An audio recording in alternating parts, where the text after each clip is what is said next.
Hello दोस्तों, मैं हूं दीपक राजौरिया और आप देख रहे हैं अपना चैनल अनुदीपी शेयर मार्केट क्लासेस। पिछले वीडियो में मैंने बात की थी कि डेरिवेटिव होता क्या है और डेरिवेटिव को डीपली बताया था कि डेरिवेटिव होते क्या हैं। तो आज के वीडियो में डेरिवेटिव में स्पेशली फ्यूचर एंड ऑप्शन के बारे में बात करेंगे और ये भी बात करेंगे कि डेरिवेटिव मार्केट में कौन कौन से प्लेयर होते हैं। तो स्टार्ट करते हैं और स्टार्ट करने पहले सबसे पहले आप इस वीडियो को लाइक करें, शेयर करें, कमेंट करें और चैनल को सब्सक्राइब करें। बेल और आइकॉन दबाना बिल्कुल ना भूलें ताकि आपको आने वाले वीडियो के नोटिफिकेशन मिलते रहें। तो स्टार्ट करते हैं। What is derivative? डेरिवेटिव का मतलब ये होता है कि किसी भी एसेट जैसे stock, bond, commodity, currency, interest rate और मार्केट इंडेक्स जैसे निफ्टी, बैंक निफ्टी, बीएसई का सेंसेक्स, इनके इंडेक्स पे भी इनकी वैल्यू को निकाल के इन फ्यूचर में ट्रेड करना। ऐसे जो वैल्यू निकाल के और इन फ्यूचर में ट्रेड करते हैं, एक कॉन्ट्रैक्ट करते हैं, है ना। ये दो पार्टियों के बीच का कॉन्ट्रैक्ट होता है, तो उसे डेरिवेटिव कहते हैं। अब बात करते हैं कि डेरिवेटिव मार्केट में कौन कौन से प्लेयर होते हैं। प्लेयर इन डेरिवेटिव मार्केट, सबसे जो पहले प्लेयर होते हैं हेजर्स, स्पेक्युलेटर और आर्बिट्रेजर्स। बात करते हैं हेजर्स की। हेजर्स वो लोग होते हैं जो अपनी एक पोजीशन को बचाने के लिए एक दूसरी पोजीशन क्रिएट करते हैं ताकि इन फ्यूचर में होने वाले प्राइस के फ्लक्चुएशन से उनको नुकसान ना हो। समझने के लिए एक एग्जांपल देता हूँ कि सपोज़ आज से 1 महीने बाद मुझे $1000 मिलने वाले हैं, ठीक है, और आज का रेट है 72 रुपीज़, एग्जाम्पल है। और आने वाले 1 महीने बाद ऐसा ना हो कि उस डॉलर का प्राइस घट जाए, तो मैं क्या करूँगा कि जो मुझे मिलने वाला है और जो 1 महीने बाद मिलेगा, तो एक पोजीशन मतलब $1000 डेरिवेटिव मार्केट में बेच आऊँगा।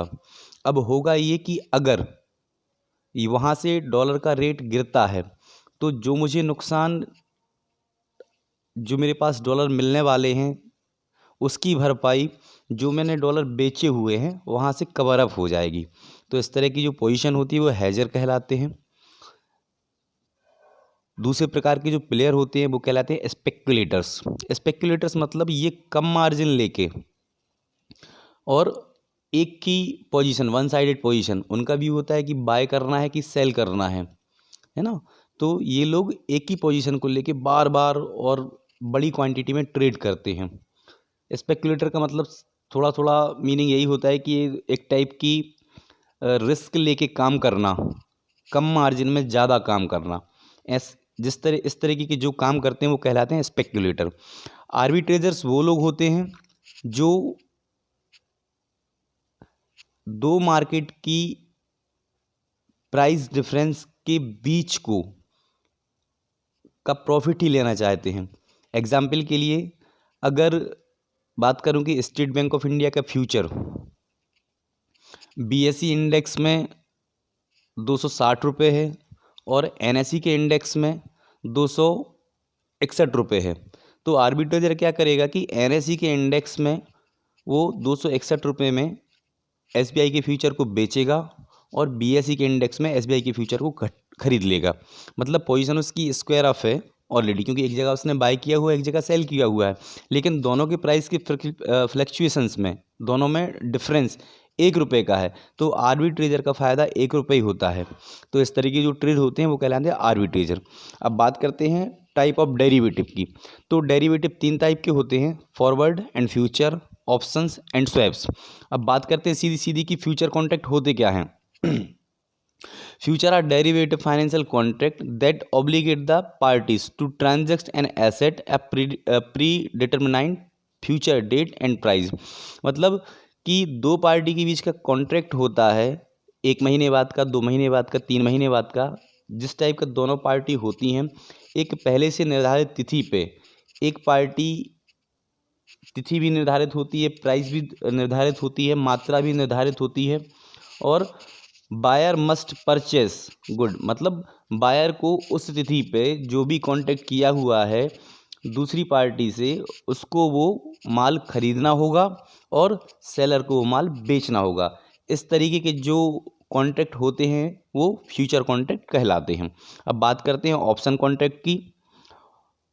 N option contract is an agreement between two party to facilitate an a potential transaction on underlying security at a preset price referred to in the strike price prior to the expiration date।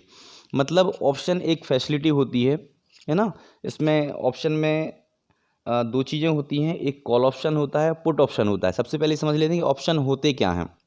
Option का मतलब ये होता है कि exchange ने कम margin में काम करने के लिए आपको ऑप्शन अवेलेबल कराया है कि स्ट्राइक प्राइस पे आपको काम करना है, प्रीमियम पे काम करना है। तो ऑप्शन दो टाइप के होते हैं, कॉल और पुट। कॉल का मतलब होता है कि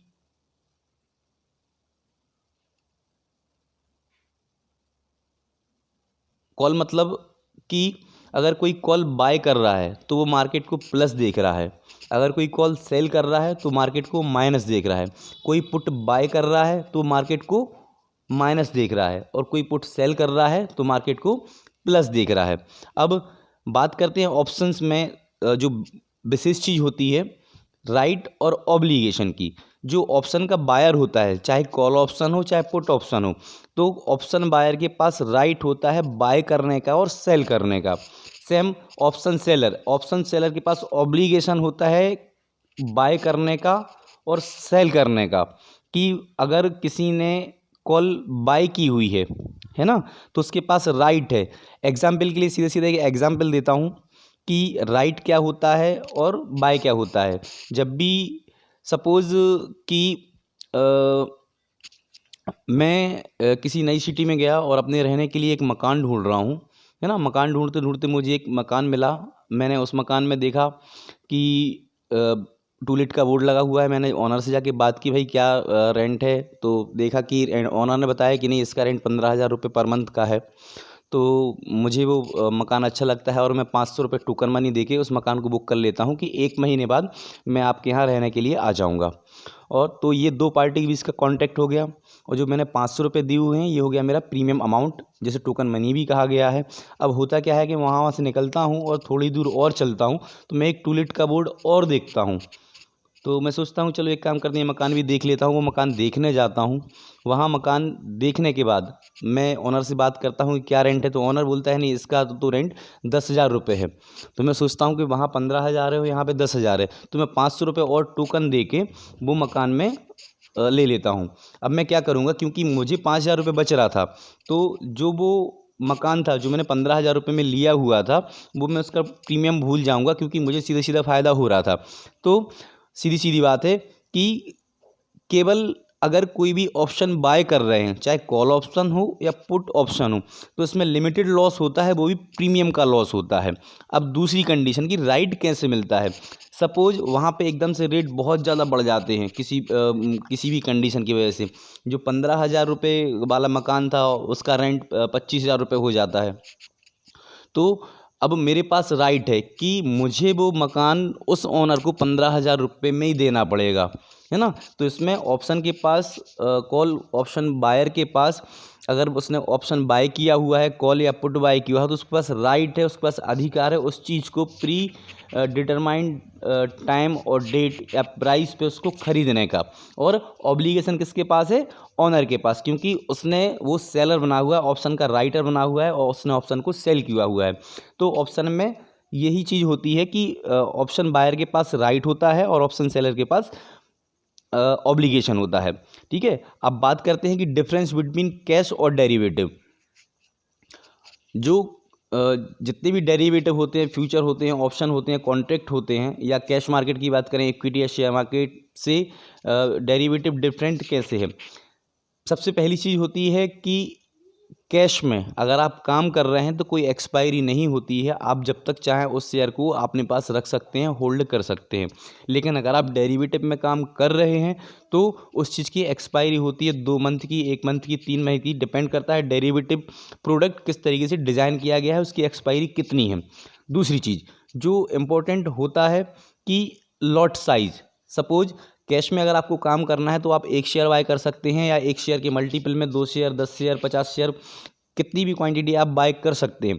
लेकिन वही काम अगर आप डेरिवेटिव में कर रहे हैं तो आपको बंच ऑफ शेयर, मतलब एक गुच्छा, सपोज जैसे माचिस की तीली है, अगर आप कैश में काम कर रहे हैं तो माचिस की डिब्बी में 50 क्वांटिटी की स्टिक्स हैं, तो उन स्टिक्स में से आप 1, 2, 3, 4 कितने भी एक के मल्टीपल में कितनी बाय करते हैं। लेकिन वहीं अगर आप डेरिवेटिव में या फ्यूचर ऑप्शन में काम कर रहे हैं तो आपको पूरी माचिस की डिब्बी जिसमें 50 स्टिक्स हैं पूरी बाय करनी पड़ेगी, या उस 50 के मल्टीपल में आप लॉट बाय कर सकते हैं।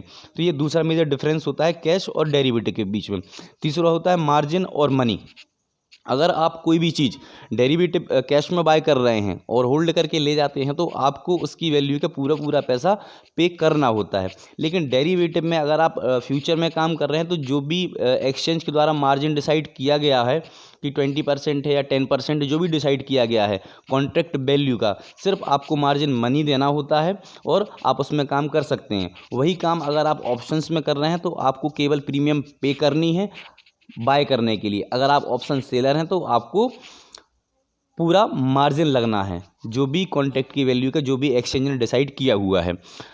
तो आज का ये सेशन यहीं पे ख़त्म होता है और आप सभी लोगों का बहुत बहुत धन्यवाद। Thank you for being with me. अगर आपको मेरा ये वीडियो अच्छा लगता है, आपको इस वीडियो से कुछ सीखने को मिलता है तो please subscribe channel, like video, share video और वीडियो को कमेंट भी करें। Thank you very much.